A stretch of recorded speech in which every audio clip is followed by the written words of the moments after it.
This is not a drill. You can get the new iPhone 16e with Apple Intelligence for just $49.99 when you switch to Boost Mobile. Wait, that's the actual fire alarm. We need to go. Visit your nearest Boost Mobile store for full offer details. Apple Intelligence requires iOS 18.1 or later. Restrictions apply. Feel good about back to school with help from Whole Foods Market. Thanks to their high standards, you can keep banned food ingredients like high fructose corn syrup out of lunchboxes all year. Check out Whole Foods Market unmatched selection of allergen-friendly options for all kinds of special diets. Find what you need without dairy, gluten, nuts, or whatever you're trying to avoid. Get back to school ready at Whole Foods Market, in-store and online.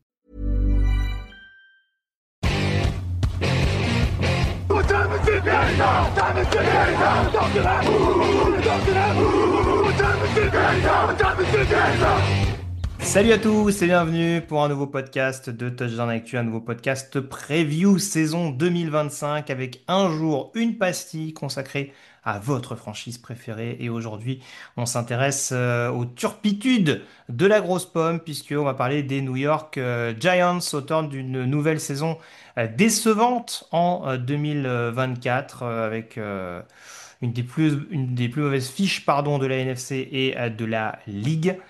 Et une intersaison assez intrigante à surveiller pour ce qui peut être peut-être la dernière année de Brian Daboll, le head coach, et de Joe Shane, le general manager. En tout cas, on a pris les décisions en conséquence. On va en parler dans quelques secondes.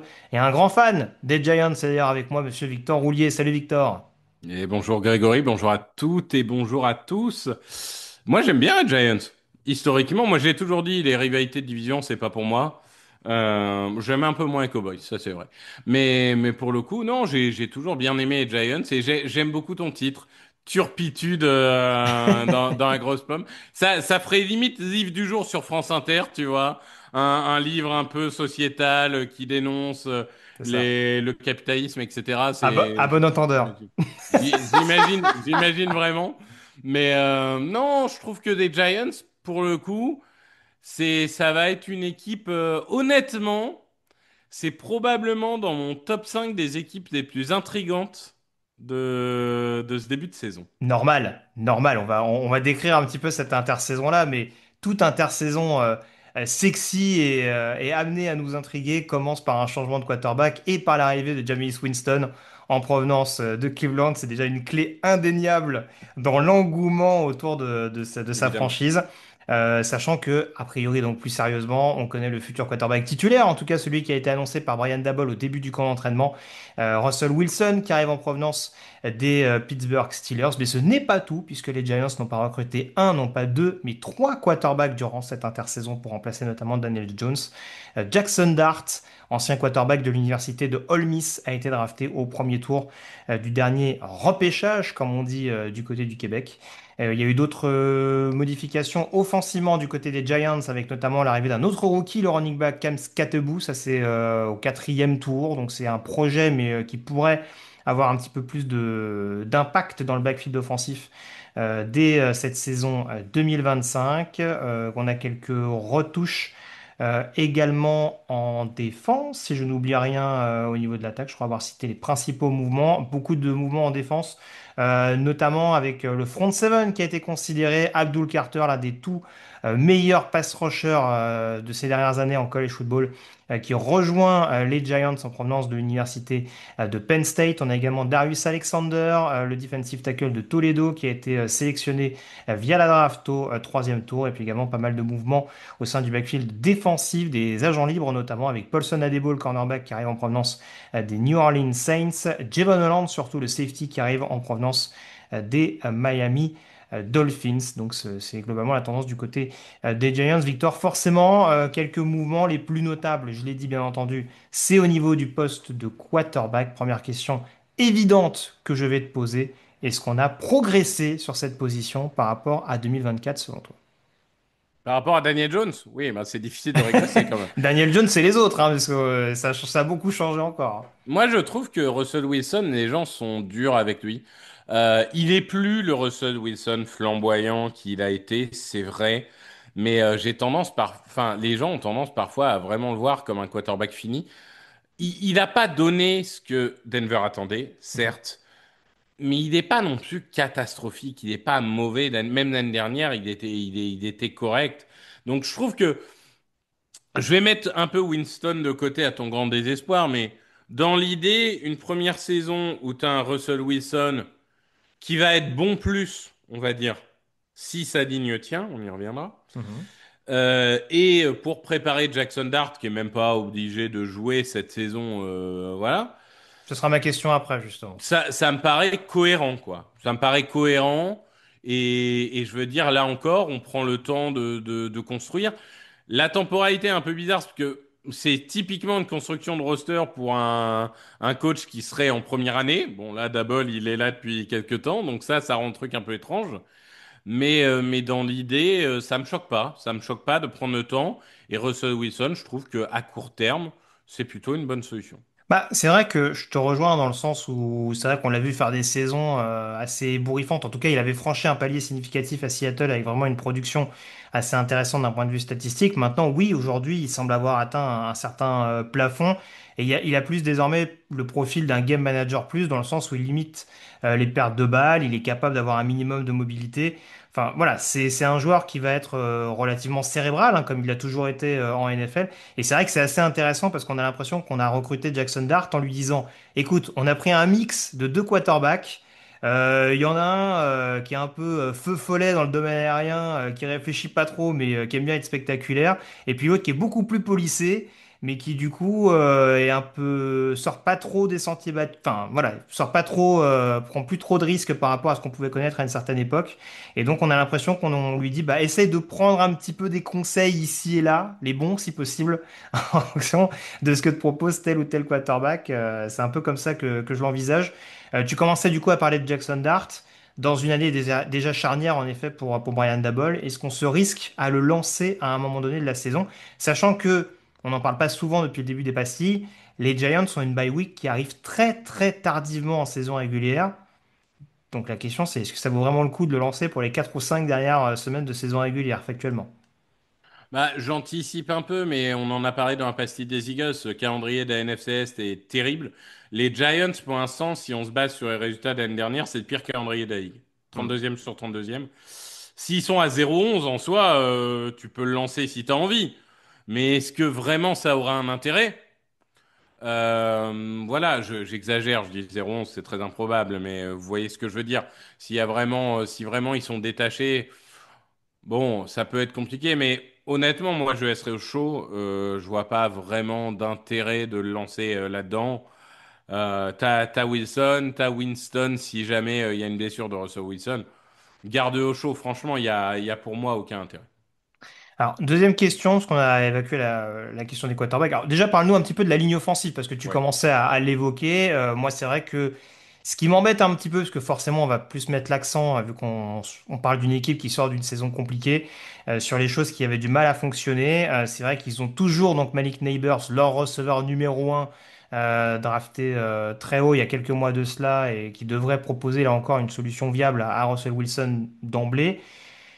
Il n'y a pas un groupe de receveurs qui a été bouleversé. C'est déjà une première nouvelle chez les Giants qui, bon, ces dernières années, avaient quand même pas le corps de receveur le plus établi de la ligue. Je crois que c'est un euphémisme de dire ça. Et en effet, de la ligne offensive, pareil, il n'y a pas un bouleversement net du côté de ce groupe de linemen. On fait un petit peu confiance aux mêmes, j'ai l'impression, en tout cas en essayant de donner un peu plus de responsabilité à d'autres jeunes.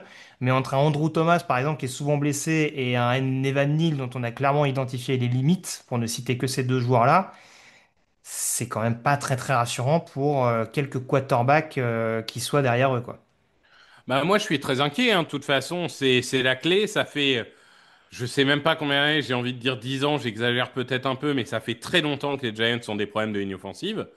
Et là, aujourd'hui, enfin, le problème, c'est que Thomas, quand il est sur le terrain, c'est un des meilleurs left tackle de la ligue. Mais Mhm. quand il est sur le terrain, et ça commence à devenir de plus en plus rare. Et derrière, l'intérieur avec Runyan, Michael Schmidt et Evan Neal, waouh, ça fait peur. Ça fait Mhm. peur. Et même, Elu Munor, c'est pas une catastrophe au poste de tackle, mais c'est pas un foudre de guerre non plus. Honnêtement, tu parlais de Jackson Dart, de toute façon, si le quarterback se fait découper toute la saison, à quoi bon? Donc, de toute façon, malheureusement, c'est la même question qui se pose année après année après année. Qu'est-ce que tu fais de cette ligne offensive? Le problème, c'est qu'en effet, il n'y a pas eu tellement d'investissement cette année. On repart avec les mêmes. Ça n'avait pas été très très bon l'année dernière. Moi, je suis très inquiet. Moi, je suis très inquiet parce que il y a du playmaker. Il y a Mike Nabers, tu as dit. Même Seton, c'est pas mauvais. On a vu au poste de running back le jeune Tyron Tracy Oui. qui a été intéressant l'année dernière, etc. Il y a des joueurs pour faire quelque chose. Sauf que si ta ligne ne tient pas, tu feras rien, comme l'année dernière. Mais Et honnêtement, je vois pas de raison particulièrement de m'enthousiasmer et de penser qu'elle va tenir. Je bah, veux en dire, fait, en fait, c'est pour ça que je suis curieux d'avoir ton ressenti là-dessus, parce que moi, j'ai pas de mal à me dire. Alors, je sais que dans d'autres émissions, j'ai déjà entendu Raphaël Masmejean notamment dire, bah, c'est toujours bien quand une équipe qui est déjà riche, par exemple en défense, continue de l'être pour continuer d'impressionner l'adversaire. Je pense que la tendance sera quand même la même. On a vu qu'il y avait beaucoup d'investissements là encore contre la passe. Hein. Je citais notamment Javon Holland et Abdul Carter. C'est une aubaine pour les Giants de récupérer un joueur du calibre d'Abdul Carter, sachant que, bah, que tu as par exemple un Kevin Thibodeau, il me semble, qui est agent libre l'année prochaine. Donc ça peut peut-être amener à faire réfléchir un petit peu et à faire un état des lieux dans un an, sait-on jamais.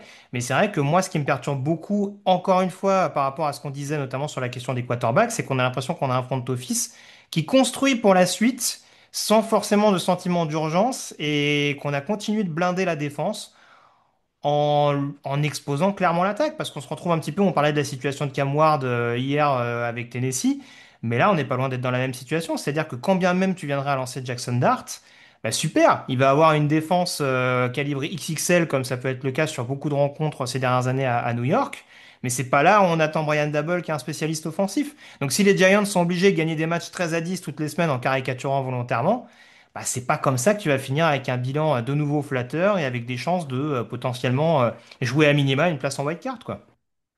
moi, je comprends toujours pas pourquoi ils ont prolongé Dabol. Pour moi, ça fait pas de sens. Enfin, surtout si tu construis effectif comme ça fait pas de sens. Recommence avec des idées neuves. Ou au pire avec Euh, un nouveau GM, au pire tu dis à Dabol on te laisse une chance peut-être oh. avec un autre general manager, mais là garder le même ticket, sachant que bah, manifestement ces 2 dernières années ça n'a pas fonctionné et là très clairement les prémices ne donnent pas un sentiment d'être rassuré énorme, c'est vrai que c'était peut-être pas la meilleure solution de la part du propriétaire John Mara. Ouais.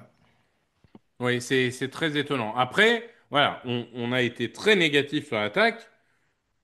L'avantage, c'est que contrairement aux fans des Titans, les fans des Giants vont pouvoir se réjouir parce que Il y a une quand on va défense. passer de l'autre côté du terrain, là, il y a du matos. Oui, très clairement. Et bah, je pense que clairement, ça peut être une meilleure défense, une des meilleures défenses contre la passe, très clairement de la ligue. Ne serait-ce qu'en termes de sacs, même avec le duo Burns-Thibodeau, c'était pas statistiquement la meilleure équipe dans ce domaine-là, mais clairement avec Carter, ça peut franchir un level supplémentaire.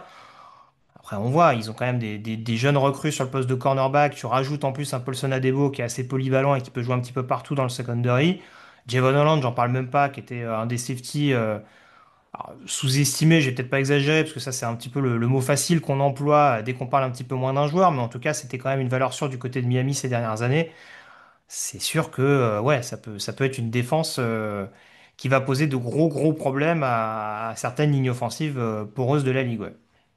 Moi, en fait, avec cette défense, je vais te dire, ce qui me dérange, c'est le poste de cornerback. Parce que le reste, t'as Dexter Lawrence, qui est un des Mhm. 5 meilleurs joueurs de la ligue. Tu as dit, t'as 3 super pass rushers. En linebacker, t'as Okereke McFadden, c'est très bien, c'est super. En safety, t'as Holland Nubin, c'est très bien, c'est super. Il manque quand même, et je suis d'accord que sur le papier, on a une défense potentiellement top 10, top 5 de la ligue, hein. Mhm. Mais si je veux être pointilleux, je dirais il y a ce problème de cornerback, parce que Banks, pour l'instant, c'est une déception permanente. Et du Mhm. coup, Adebo, pour moi, c'est un cornerback numéro 2. Il te manque ton cornerback numéro un. Donc, ça va être Un la Drew clé. Phillips ne peut pas continuer de progresser? Mais à l'intérieur, plutôt en nickel. Mhm. Mhm. En Non, fonction en fonction des options que tu as. Après, pour moi, bah, ce en sera quand gros. même, pour moi, ce sera quand même Deontay Banks, quoi qu'il arrive. Je pense qu'ils vont jouer. Il a peut-être un profil peut-être un peu stéréotypé sur le Ouais, principe. Mais encore une fois, avec le pass rush que tu vas avoir un press corner, c'est sûr. même forcément un peu plus limité que d'autres. C'est pas forcément une mauvaise chose. Mais je me dis qu'avec un Drew Phillips qui progresse potentiellement, tu peux avoir une escouade un peu intéressante. Après, je te dis pas qu'encore une fois, c'est le meilleur groupe de corner. Mais je trouve qu'il y a eu des investissements sur des jeunes joueurs qui peuvent être payants, surtout vu le casting que tu proposes sur le pass rush. Ah bah de toute façon, si ton front seven tourne, ça va rendre la vie plus facile au cornerback, hein. Ça, Hmm. c'est une évidence. Et puis Hollande et Nubin, qui sont quand même des bons attrapeurs de ballons. S'il y a des ballons qui commencent à voler à droite à gauche parce que le quarterback est sous pression, ils peuvent se régaler aussi. Donc c'est clairement une équipe. Mais tu l'as dit, honnêtement, c'est une équipe qui, à mon avis, va jouer des 19-13 plus que ça va jouer des 34-28, Ah ouais. hein. Ah, clairement, Shane Bowen, il est revenu en mode Tennessee Titans, hein. C'est-à-dire Ah que ouais, là, ouais, ouais, c'est c'est ça. le même chantier qu'à la fin de l'ère Mike Vrabel. C'est-à-dire, bon, du coup, on galère un petit peu plus. Mais je vais essayer de compenser comme je peux. Donc, il aura sûrement une défense vraiment optimisée pour sa troisième année, je crois, déjà, du côté de New York. Je ne vais pas me tromper sur sa date d'arrivée. C'est vrai qu'offensivement, que ce soit Dabol, Kafka, enfin tout ce qui est au sein du coaching staff, va vraiment falloir qu'on propose autre chose, quel que soit le quarterback en place, parce que ça peut clairement changer la donne du côté des Giants, même si, bon, le calendrier, voilà, il y a quelques Ouais. rencontres, encore une fois, qui peuvent aller chercher. D'ailleurs, ça tombe bien, parce que j'allais te demander ton pronostic avec tout ça, avec cette attaque qu'on décrit largement perfectible et cette défense qui peut apparaître comme une des plus monstrueuses de la ligue. Quel est ton pronostic avec tout ça? Est-ce qu'on va plus chercher des 15-10 ou des 10-25? Pour le coup, tu vois, il serait dans une autre division avec un autre calendrier, j'aurais pas peur de remettre 7, 8, 9 victoires. Hmm. Là, avec le calendrier de malade mental qu'ils ont, je suis resté à 5 victoires. Ouais. Et honnêtement, c'est vraiment même pas un shot à l'équipe, c'est vraiment là, t'es top 5 de draft et ce qu'on t'offre, c'est juste un calendrier de maboule, quoi. Enfin, c'est presque de l'acharnement, vraiment. Il y a un moment, il y a droit à mourir, quoi. Enfin, je sais pas, mais vraiment, non, c'est assez violent. Donc, je dirais, ouais, 5-6. Mais honnêtement, c'est même pas que je crois pas en eux. Je pense qu'ils ont un avenir qui est potentiellement beaucoup plus brillant, par exemple, que les Titans dont on a parlé hier. Mais là, vraiment, cette année, avec ce calendrier-là, ça va être compliqué parce que, en vrai, on sait à quel point ça peut aller vite en NFL. Et si je reprends là en live le calendrier de nos amis des Giants, je crois que ça commence dès le début. Si on prend là, voilà, ça commence Commanders Dis- Cowboys. Deux déplacements d'entrée, ouais. Ouais, Et après, je joue les Chiefs et les Chargers à domicile. c'est ça. Et même, même si tu continues à descendre derrière, c'est pas beaucoup plus sympa. Il y a les Eagles, les Broncos, les Eagles, les Niners, les Lions, les Packers, les Commanders, les Vikings, enfin, alors oui, il y a quelques matchs. Il y a du Riders qui traîne, il y a du Bears qui traîne, il y a du Saints qui traîne. Mais j'ai du mal à monter à plus de 5-6. Moi, offensivement, j'ai du mal à comprendre ce qui a été fait et je suis resté à 3-14 pour les Giants. Ah oui, quand même. Donc t'es encore plus violent que moi, Alors, toi. alors j'ai eu le même calcul que Tennessee, c'est-à-dire que je me suis dit, ok, peut-être que tu peux monter à 4 victoires.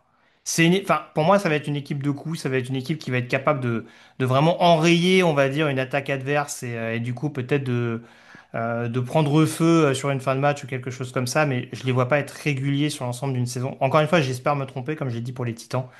Mais c'est vrai que pour moi, les joueurs recrutés offensivement, bah, ça reste encore des projets. Les joueurs qui sont censés être déjà établis, c'est des joueurs qui ont déjà déçu, qui semblent déjà avoir atteint un plafond. J'ai du mal à voir vraiment sorti d'un Malik Neighbors, parce que même un Tyron Tracy, oui, c'est un joueur extrêmement polyvalent, mais concrètement, est-ce qu'il va être capable de vraiment proposer plus que ce qu'il a fait l'an passé? J'en suis même pas sûr à l'heure actuelle. Et on a des quarterbacks, un Jackson Dart qui va avoir besoin de temps, à mon sens, deux quarterbacks vétérans qui ont déjà montré leurs forces et leurs faiblesses claires et nettes. Donc c'est vrai que très franchement, c'est un peu une équipe. Déjà, ma principale question cette année du côté des Giants, et je pense que beaucoup de fans de New York se la posent, c'est de savoir est-ce que Brian Daboll va terminer la saison. Ça va être le problème par rapport justement au début de calendrier que tu évoquais. Et après, ça reconditionne tout. Si tu te retrouves avec un head coach intérimaire, bon bah là, Faudra voir l'état d'esprit. Est-ce qu'on se dit on se dépouille en essayant d'assurer notre poste pour l'année prochaine? Est-ce qu'on dit bah, de toute façon tout part à volo, on verra sur le marché des transferts ce qu'on peut espérer. Enfin, ça peut prendre plein de directions, mais malheureusement, il n'y a pas de direction favorable que je vois actuellement sur les Giants, notamment par rapport au reste du panier, parce qu'il faut forcément comparer au reste de la ligue. C'est pas dire que fatalement les Giants n'ont pas un effectif correct sur certaines positions, mais il faut aussi comparer à tout ce qui se passe par ailleurs, notamment dans la conférence nationale. Voilà en tout cas ce qu'on pouvait dire sur les G-Men. Merci encore Victor d'avoir été avec moi. Je ne l'ai pas dit sur les 2 premières parties, mais bien entendu, on vous invite à consulter la preview écrite que vous pouvez retrouver sur touchdownactu.com. Vous pouvez également retrouver les différents podcasts preview sur les meilleures plateformes de streaming et de téléchargement. Donc voilà, n'hésitez pas à suivre tout ça, vous ne manquerez rien des informations sur les différentes équipes qui composent la NFL en 2025. Salut à tous et à très vite sur Touchdown.